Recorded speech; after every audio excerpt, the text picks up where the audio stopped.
Kesinlikle ama kesinlikle bunu ürünümüz Çin'den geldi. 12 gün sürdü. Hızlı bir şekilde paket açıyorum çünkü çok merak ediyorum. Hemen açar açmaz paketin içinde tabii ki de güzel bir kutu olduğunu gördüm. Çok arıza yapacak ya da yolda kırılacak malzeme değil. Paketlemesi de güzeldi. İçindeki de kutu güzeldi ve burun kılıfı. Bunu almamdaki sebep tamamen yıkanabilir olması falan, işte burun kısmının hissiyatı falan değil. Aslında tamamen burun kısmından Meta'yı eleştirdiğim en büyük nokta burun kısmından gelen ışık süzmesi engellemesi için.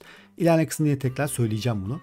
Kutuyu açtık. Kafa bandımızın arka kısmı yumuşak bir derisi var. Çok hoş. Malzeme Meta'nın kendi malzemesine çok benziyor. Plastiği böyle size farklı bir malzeme gibi hissettirmiyor. Orijinal bir malzeme gibi duruyor. Tabii açı açmaz aklıma direkt PC VR geldi. VR 2'de de aynı şekilde bu kafa bandı olmuş ki VR 2'de bu güzeldi. Bu da aynı güzel. Bir de açı vermişler burada. Yani kenarlarında yuvarlaklarla bir açı da verebiliyorsunuz. Bu da ayrı. Ben çok biraz hızlı davrandım ve direkt arka kafa bandını, arkadaki çertikleri direkt yerleştirdim. Gözlüğümüzün aparatlığını çok hızlı bir şekilde çıkarttım. Basit zaten, tak tak 2 tane hareketle çıkıyor. Çıkarttım, ondan sonra direkt takmaya başladım. Ki şurada hatam ortaya çıkacak. Yanlış takmam sebep, bakın kulaklık kısmının olduğu yere ben Type-C olan kısmı bağladım. Sonra öbür tarafta yine bakın Type-C olan kısmı, kulaklık kısmı bağlamaya çalıştım. Sonra tabii fark ettim öbür tarafı takarken Type-C olmayınca. Çevirdim ama çevirince bu sefer kafamın arkasındaki bandı da çıkartmak zorunda kaldım. Çünkü geniş olan kısım aşağı doğru bakmalıydı. Hemen döndürdüm. Onun takımını tekrar yaptım. Çıkartırken biraz zorlandım ama tekrar takabildim. Hangi problem, hangi bir sıkıntı yaşamadım. Arkadakini tekrar değip değmediğini kontrol ediyorum. Ve bu sefer doğru bir şekilde Type-C kısmının olduğu yere bakıyorum ve kulaklık kısmının olduğu yere doğru düzgün taktım. Önde bir güzel bir çentiği var. Bu da hoşuma gitti. Takma çıkartmada kolaylık sağlar. Hemen kafa bandında tekrar uç kısmı zaten sert. Büyük ihtimal buradan baskı yapınca arkadan çıkabilsin diye oradaki tam yeri oturtmak amaçlı.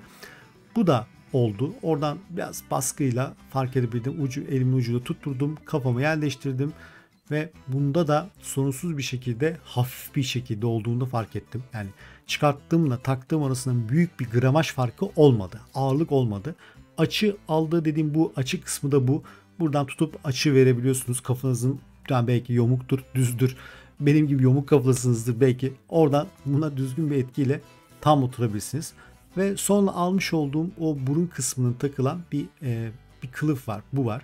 Bunu almamda işte bu yıkanabiliyor. İşte terledikçe işte size daha iyi olur falan şeklinde amaçla oldu ama değil. Yani benim almamdaki amaç burun kısmından gelen ışık süzmesini engellemek. Şeyi çıkarttım. Uç kısmı çıkarttım. Daha rahat takabilmek amacıyla.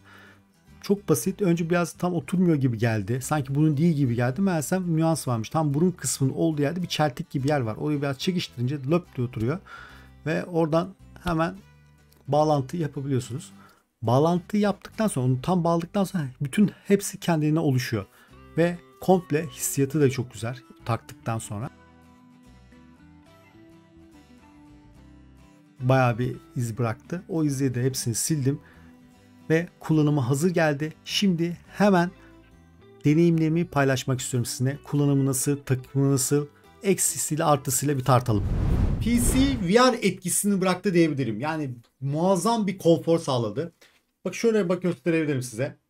Bak şu kısımda buradan öne arkaya bunu açabiliyorum. Bunu taktığım zaman muazzam bir konfor oldu. Yani ben bu kadar rahat olacağını düşünmüyordum.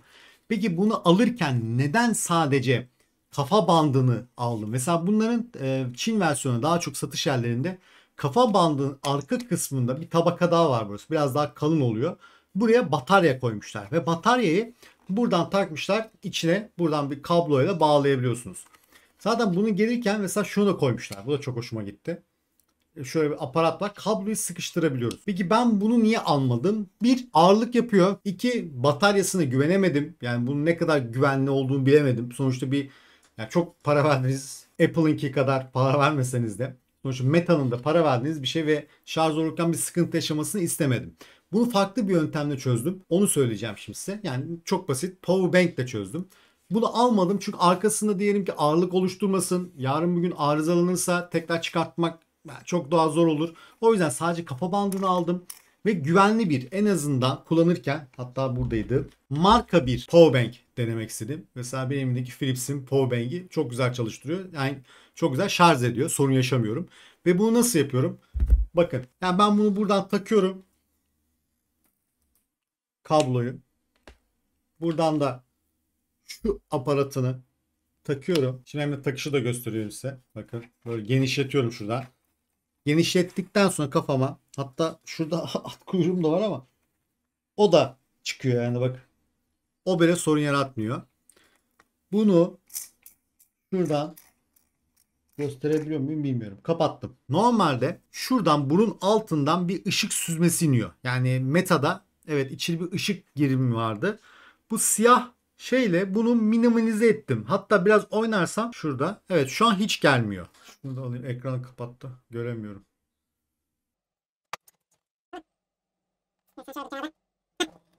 Bunu da burada aktardığım kabloyu buna takıyorum ve şarj etmeye başladım. Bakayım ediyor mu? Evet, pil işareti geldi ve bunu ne yapıyorum? Bunu cebime koyuyorum. Hatta şöyle de yapabilirsin. Buradan çıkar, içeri koy, bağla. Yani bu şekilde de problem yaşamazsın. Dediğim gibi bunu almamdaki, yani tabii bu sizin tercih meselesi. Bunun şarjlı versiyonlarını da alabilirsin. Bu arka kısmında şurada batarya oluyor. Böyle bir aparata gerek kalmıyor ama bir gün arıza ederse ya da ne kadar güvenli olduğunu bilmediğim bir markayı kullanmaktansa bu şekilde, ki şu da var.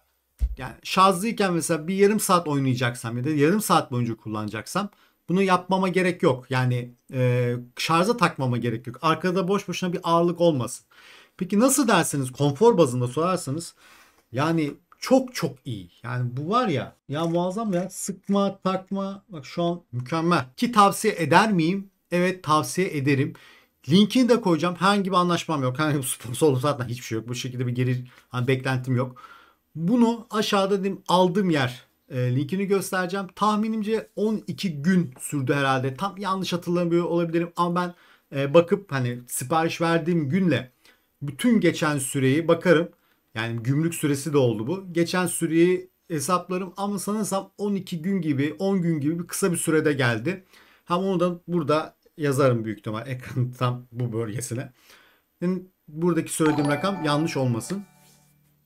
O kadar sürede geldi. 12 sürede geldi. Taktım, kullanıyorum. Çok konforlu ve tavsiye ederim. Yani özellikle o ikisini almanızı tavsiye ederim. Sadece bandı değil. Bandının şuradaki silikon kılıfı da, yani buna takılan silikon kılıfı da alın. Şimdi kutu açılımını yapacağım. Nasıl olduğunu göstereceğim. Birazdan bunlara da bakarsınız, incelersiniz. Yani kutunun içinden ne çıktı, ne oldu diye. Orada da bir kısa bir anlatım yapacağım zaten nasıl bir şey olduğunu. Tavsiye ediyor muyum? Evet. Yani gerçekten bunu, yani arabaya bir sunroof takmak gibi. Yani sunroof takılmaz ama yani arabanızı sunrooflu bir modele çevirme gibi diyebilirim. Kesinlikle eskisi çöp. Yani bundan çıkan orijinali, yani bunun yanında hiçbir şey. Lütfen beğenmeyi, takip etmeyi unutmayalım. Görüşmek üzere. Bu ne ya?